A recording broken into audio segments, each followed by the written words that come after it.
कमी साहित्यात, कमी वेळेत, कमी तेल पिणारी पण चवीला भारी अशी काटेरी व खुसखुशीत चकली बनवायची असेल तर हा व्हिडिओ स्किप न करता शेवटपर्यंत बघा. मोहनसाठी तेलाचा एकही थेंब वापरला नाहीये, त्यामुळे चकली तेलात विरघळत नाही. त्यासाठी मी इथे 1 वाटी भरून मुगाची डाळ घेतली. आपण नेहमी वरण किंवा भाजी बनवतो ती साल नसलेली पिवळी मूग डाळ. वाटी जरा मोठी आहे म्हणजे ह्या एका वाटीत 200 ग्रॅम मूग डाळ भरली. डाळ कुकरच्या भांड्यात घालून 2-3 पाण्यात स्वच्छ धुवून घेते. डाळ धुवून झाली. आता यात घालूया पाणी, म्हणजे ही डाळ आपण उकडून घेणार आहोत. ह्यात घालूया त्याच वाटीने बरोबर 1.5 वाटी पाणी. पाण्याचं हे अगदी परफेक्ट प्रमाण आहे, ह्याच्यापेक्षा कमी पाणी घालू नका. 2-3 चमचे पाणी जास्त झालं तर चालेल, कारण ही डाळ व्यवस्थित शिजली पाहिजे. ह्यासोबतच घेऊया चाळून घेतलेला मैदा. तर ज्या वाटीने मूग डाळ मोजली त्याच वाटीने बरोबर 4 वाटी मैदा घ्यायचा. मैदा भरताना अगदी ढीग लावून मोजायचा नाही, म्हणजे हलकंसं दाबून भरून अशी सपाट वाटी मोजायची आणि मैदा आठवणीने चाळून घ्यायचा. वाटल्यास सुरुवातीला छोट्या वाटीच्या प्रमाणात करून बघा, पण प्रमाण हेच घ्या. 1 वाटी मुगाच्या डाळीसाठी 4 सपाट वाटी मैदा. आता हा मैदा स्वच्छ पांढऱ्या आणि कोरड्या कापडावर काढून घेते. कापड पांढरंच घ्या. जर रंगीत कापड घेतला तर वाफवल्यानंतर कापडाचा रंग मैद्याला लागू शकतो. आता ह्याची ह्याप्रमाणे पोटली बांधून घ्यायची. मैद्याला जागा ठेवून आतून जरा सैलसर ठेवा, पण गाठ व्यवस्थित मारून घ्यायची, म्हणजे ही गाठ सुटली नाही पाहिजे. आता मोठ्या कुकरमध्ये तळाला थोडंसं पाणी घालून त्यात स्टँड ठेवला. त्यावर आधी हा डाळीचा डबा, त्यानंतर वर दुसरा डबा ठेवून त्यात ही मैद्याची पोटली ठेवून घेते. वरचा डबा कोरडा पाहिजे, ह्यावर पाणी पडू नये म्हणून वर असं झाकण ठेवून कुकरचं झाकण लावून घेते. आणि आपण नेहमी वरण भाताचा कुकर लावतो त्याप्रमाणे 3 ते 4 शिट्ट्या करून घ्यायच्या. किंवा मी काय करते, मोठ्या गॅसवर एकच शिट्टी आली की त्यानंतर गॅस एकदम कमी करून कमी गॅसवरच आणखी 20 मिनटं शिजवते. त्यानंतर गॅस बंद. गॅस बंद केल्यानंतर कुकरची वाफ पूर्णपणे जाऊ द्यायची. त्यानंतर कुकर खोलायचा. बघूया कसं झालं आहे.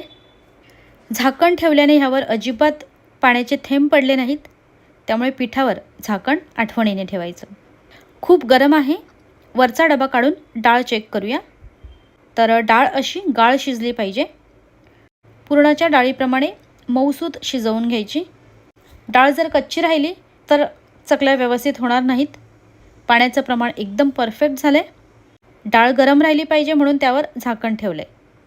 आता मैदा बघूया. मैदा वाफवल्यानंतर असा कडक होतो. गरमच आहे. हाताने किंवा खलबत्त्याने फोडून घेऊया. तसं तर हे व्यवस्थित होतंच, पण गरज वाटली तर हा वाफवलेला मैदा तुम्ही हाताने थोडासा बारीक करून मग नंतर मिक्सरला फिरवू शकता.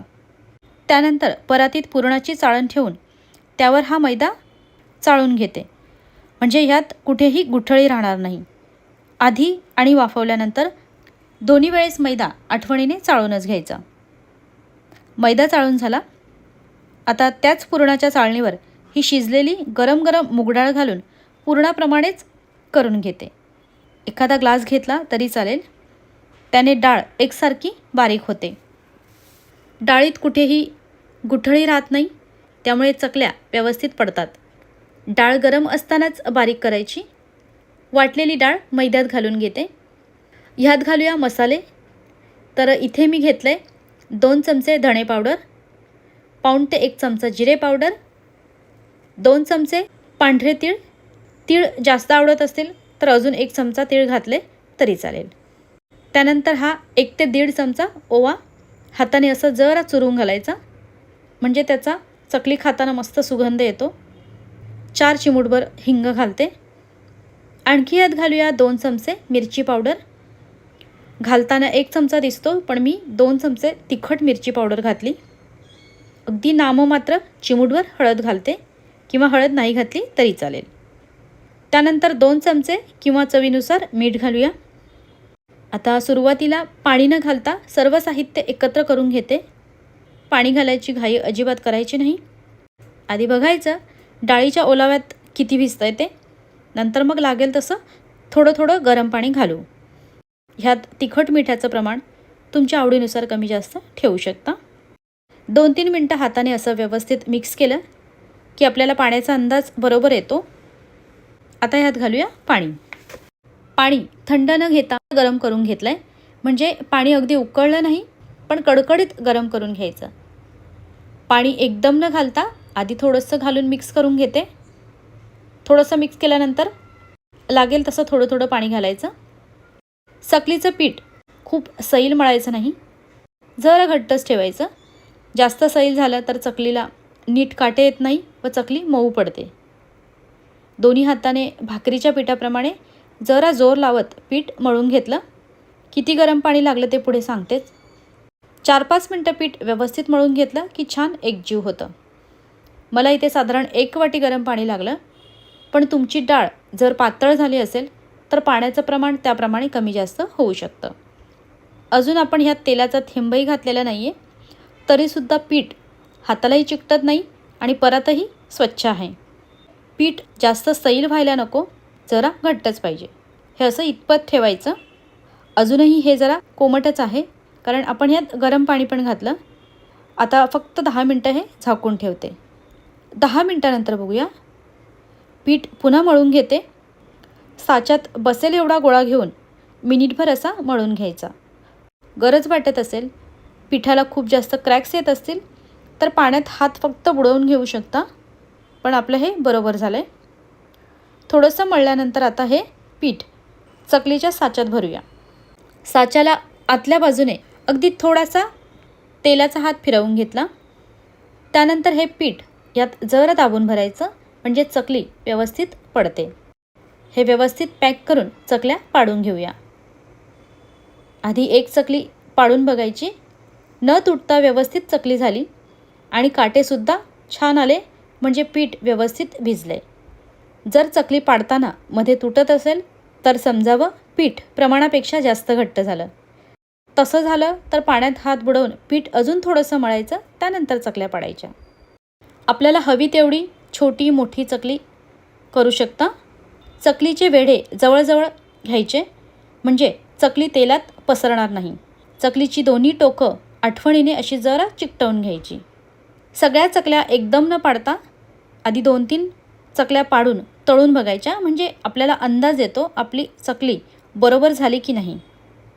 2-3 चकल्या आधी तळून पूर्णपणे थंड करून खाऊन बघायची, म्हणजे तिखट मीठ काही कमी झालं असेल तर घालता येईल. चकलीचं टोक जर चिकटवलं नाही तर चकली तेलात सुटू शकते. आता खूप महत्त्वाचं, चकली तळून घेणे. लोखंडी तव्यात तेल गरम करायला ठेवले. पिठाचा छोटासा गोळा गरम तेलात घालून चेक करायचा. हे पटकन वर आलं पण करपलं नाही, म्हणजे आपलं तेल चकली तळण्यासाठी योग्य गरम आहे. आता अलगदपणे चकली तेलात सोडायची. एकदम सोप्या पद्धतीने ह्याप्रमाणे कालतीवर घेऊन चकली गरम तेलात सोडायची, म्हणजे भाजायची, तेल उडायची भीतीच नाही. चकली तेलात सोडताना गॅसची फ्लेम मिडियम टू हाय असावी. सुरुवातीला चकली टाकताना एकदम कमी गॅस ठेवला तर चकली सुटू शकते. नंतर पलटी केल्यानंतर वाटल्यास गॅस कमी केला तर चालेल. सुरुवातीचा 1-1.5 मिनटं चकलीला झाऱ्या लावायचा नाही. 1-1.5 मिनटानंतर तेलावरचे बुडबुडे जरा कमी झाले, चकलीने आकार घेतला, झाऱ्याला जरा कडक वाटू लागली की मग पलटी करायची. चकली तळताना तव्यात किंवा कढईत तेल जरा जास्तच घालायचं. एकदम कमी तेलात चकली व्यवस्थित तळली जाणार नाही. तेलात बसतील तेवढ्याच चकल्या घालायच्या. पुन्हा 1 मिनटानंतर गरज वाटली तर चकली पलटी करू शकता. मध्यम आचेवर चकली खमंग तळायची. बऱ्याच जणांची चकली तळतानाच जास्त गडबड होते.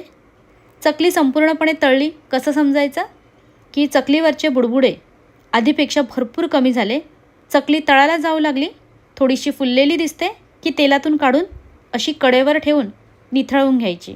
त्यानंतर दुसऱ्या झाऱ्यात काढून ताटात टिश्यू पेपरवर ठेवते, म्हणजे जास्तीचं तेल निघून जाईल. चकलीचे काटे आणि कलर बघू शकता, अतिशय सुंदर आलेला आहे. अजून एक महत्त्वाचं, की चकलीमध्ये मिरची पावडर घालताना काश्मीरी किंवा बेडगी मिरचीचं तिखट घालू नका. जी साधी तिखट मिरची पावडर असते तीच वापरायची, कारण काश्मीरी मिरची पावडर घातल्यानंतर पीठ आधीच जास्त लालसर दिसतं, त्यामुळे चकली तळल्यानंतर काळपट दिसू शकते.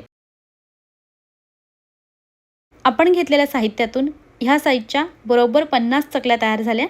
पूर्णपणे थंड झाल्यावर डब्यात भरताना डब्याच्या तळाशी आधी टिश्यू पेपर ठेवा, नंतर त्यावर चकल्या उभ्या ठेवायच्या.